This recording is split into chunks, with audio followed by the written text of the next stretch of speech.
გამარჯობა, მე ვარ დათო სეხნიაშვილი, პირადი მიწვრთნელი და ამ ვიდეოში განვიხილავთ ვარჯიშების რაოდენობას ერთი კუნთისთვის ერთ დღეში. ძალიან მნიშვნელოვანი საკითხია, იმიტომ რომ ყველა შედეგისთვის ვარჯიშობთ და ყველას გვაინტერესებს რამდენია ოპტიმალური ვარჯიშების რაოდენობა. Კარგი ამბავისაა, რომ ამ თემაზე კვლევები უკვე არსებობს და ვიღაცის მოგონილი ციფრების დაჯერება არ მოგვიწევს. კონკრეტულად ვარჯიშების რაოდენობაზე კვლევები მე არ მინახავს, მაგრამ მისვლების რაოდენობაზე ძალიან ბევრის მოძიება შეიძლება და ამის მიხედვით შემდეგ შევძლებთ დავასკვნოთ რამდენი ვარჯიშის გაკეთებაა საჭირო.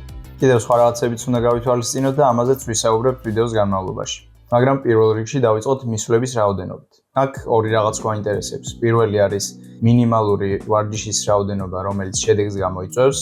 ამას დავუძახოთ მინიმალური ეფექტური რაოდენობა და მაქსიმალური ვარჯიში, რომლისგანაც აღდგენა შეგვიძლია.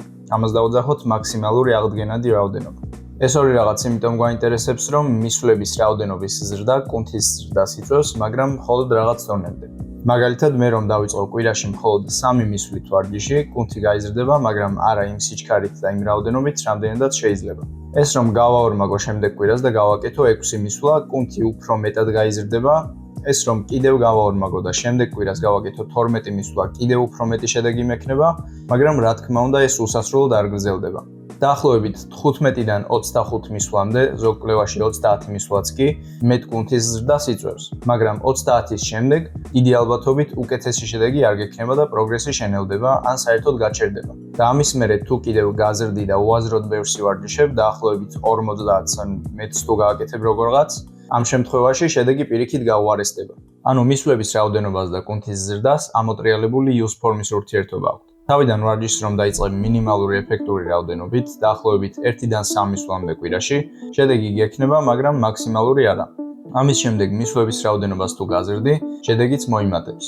მაგრამ რაღაც დონემდე, დაახლოებით 25-30 მისვლამდე რომ მიაღწევ, ეს დღევანდელი კვლევების მიხედვით, შედეგი მაქსიმალურ დონეს მიაღწევს და ზევით აღარ წავა. ამის მერე კიდევ თუ მოუმატებ მისვლების რაოდენობას, შედეგი გაგიუარესდება და პირიქით ქვევით ჩამოვა. საბოლოოდ რეკომენდაციები რომ ვთქვათ დამწყებისთვის, კვირაში სადღაც 10-დან 15 მისვლამდე არის საჭირო ერთი კუნთისთვის. უკვე ნავარჯიშები ადამიანისთვის სადღაც 15-დან 25 მისვლამდე. 10-ზე და 15-ზე ნაკლებს თუ გააკეთებ, შედეგი გექნება, მაგრამ მაქსიმალური არა და 25-ზე მეტს თუ გააკეთებ, დიდი ალბათობით მეტი შედეგი აღარ გექნება და პირიქით ყველა დაიღლება. ახლა რახან ვიცით დაახლოებით რამდენი მისვლა არის საჭირო ერთ კვირაში, შეგვიძლია გადავიდეთ ერთი დღის რაოდენობაზე. დავუშვათ, კვირაში მაქვს გასაკეთებელი 20 მისვლა. ამ რაოდენობას, რა თქმა უნდა, ერთ დღეში არ გავაკეთებ და გადავანაწილებ 2 ან 3 დღეზე. იმიტომ რომ ერთ დღეში დაახლოებით 12 მისვლის მერე კუნთი იმდენად დაღლილია, რომ ვარჯიშს აზრი არ აქვს და უბრალოდ მოძრაობებს აკეთებ ამის შემდეგ. დავუშვათ 20 მისვლა 2 დღეზე გადავანაწილე და დღეში გამომდის 10 მისვლა. აქედან გამომდინარე უკვე ვიცი, რომ 5 და 6 ვარჯიშის გაკეთება საჭირო არაა, იმიტომ რომ სულ 10 მისვლა მაქვს გასაკეთებელი და მე თუ მკითხავ, ესეც ბევრია, იმიტომ რომ უმეტეს შემთხვევაში ერთი კუნთისთვის ერთ დღეში 8 მისვლა საკმარისი იქნება.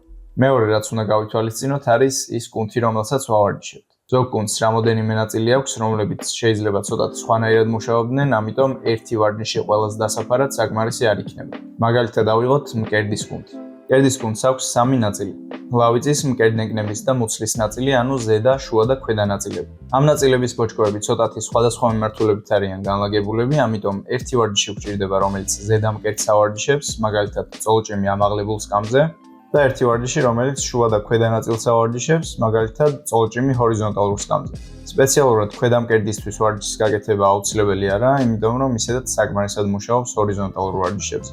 ანუ მთლიანი მკერდი 2 ვარჯიში თვამუშავეთ და კიდე რამის დამატება თუ გვინდა, შეგვიძლია რომელიმე გადაშლის მოძრაობა, მაგალითად crossover-ი დავამატოთ, რომ ბოლომდე გაიწელოს და შეიკუმშოს კუნთი. კერდის დღეზე ამაზე მეტი ვარჯიშის გაკეთება დიდი ალბათობით ზედმეტია და უკეთეს შედეგსაც არ მოგცემს.